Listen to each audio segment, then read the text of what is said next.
अभी मेरे एक फ्रेंड ने स्टेटस डाला है कि ऑस्ट्रेलिया में न्यू ईयर हो चुका है और हमारे 3 घंटे बाद न्यू ईयर होगा, लाइक वो English new year. So I was thinking about this कि दुनिया कितनी बड़ी है कि 3-4 घंटे का टाइमिंग डिफरेंस है सब जगह। कहीं कहीं 24 आवर्स का भी टाइमिंग डिफरेंस है। इस बात से ये तो कंफर्म होता है कि टाइम हैज़ अ मोमेंटम, कि टाइम की एक गति है।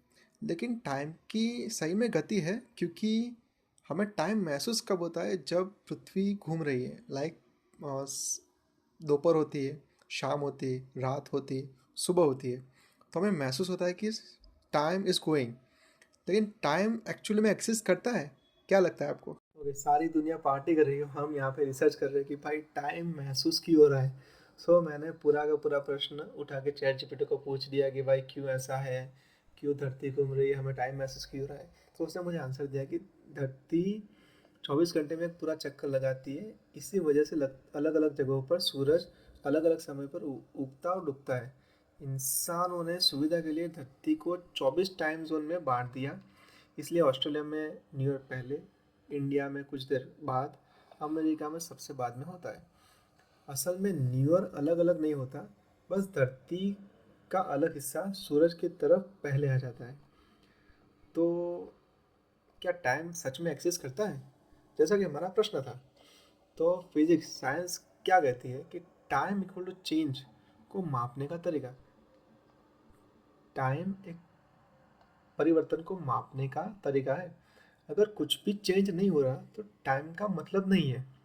अगर धरती घूमना बंद कर दे, कोई सूरज, कोई रात दिन न हो, कोई उम्र बढ़ना, कोई हलचल न हो, तो टाइम को महसूस करने का कोई तरीका ही नहीं बचेगा।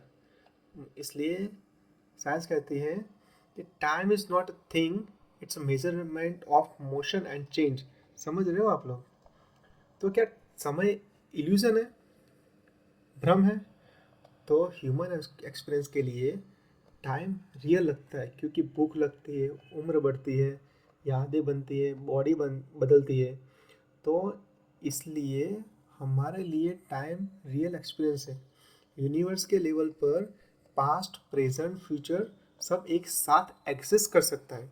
आइंस्टाइन के अनुसार time is relative not absolute, यानी अलग अलग जगह, अलग अलग स्पीड, अलग अलग ग्रेविटी, वहाँ टाइम अलग तरह तरह से फ्लो करता है। इस नज़र से देखा जाए तो टाइम एक इल्यूजन जैसा है, लेकिन पूरी तरह फेक नहीं। अगर धरती रुक जाए,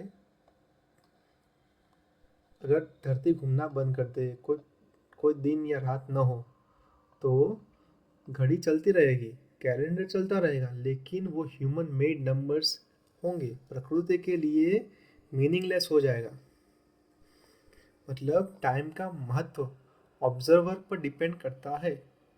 ओके, सो चेंज है तो टाइम मीनिंगफुल है, चेंज नहीं है तो टाइम मीनिंगलेस है। या फिर ये कह सकते हैं, time is not something that flows, we are the ones flowing through the events. घड़ी का टाइम इंसानों का बनाया हुआ है, अनुभव का टाइम रियल लगता है, ब्रह्मांड का टाइम इल्यूजन जैसा। तो हमारा दिमाग पूछता है, क्या सच में कोई क्या सच में कुछ हो रहा है, या हम बस उसे अलग अलग जगहों पर नाम दे रहे हैं?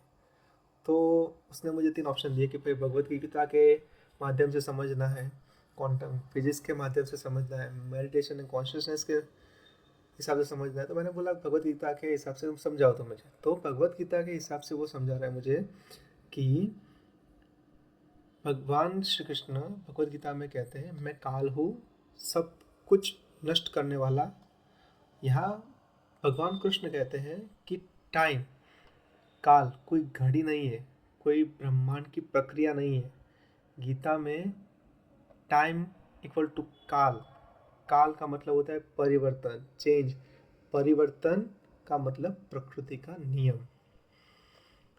क्या काल रियल है या इल्यूजन? गीता सटल आंसर देती है, जैसे बचपन, जवानी, बुढ़ापा आता है, शरीर बदलता है, वहाँ काल अनुभव होता है हमें। आत्मा न तो जन्म लेती है न मरती है। आत्मा समय से परे है, न पास्ट में है न फ्यूचर में है, बस शुद्ध प्रेजेंट अवेयरनेस है। इसलिए टाइम आत्मा के लिए एग्जिस्ट ही नहीं करता। That is interesting. तो धरती रुक जाएगी तो गीता कहती है काल प्रकृति से जुड़ा है। प्रकृति इक्वल टू गति, मोशन। अगर कोई गति नहीं, कोई परिवर्तन नहीं, तो काल निरर्थक हो जाएगा। काल बिना कर्म के नहीं टिकता। इसलिए new year time zone calendar Gita क्या कहती है? तो गीता की नज़र से ये सब व्यवहारिक सत्य है, जरूरी है समाज चलाने के लिए, लेकिन ये परम सत्य नहीं है। परम सत्य है न कोई 31 दिसंबर है, न कोई 1 जनवरी है, न कोई सुबह या शाम है, बस सत्य चित आनंद। हरे कृष्णा।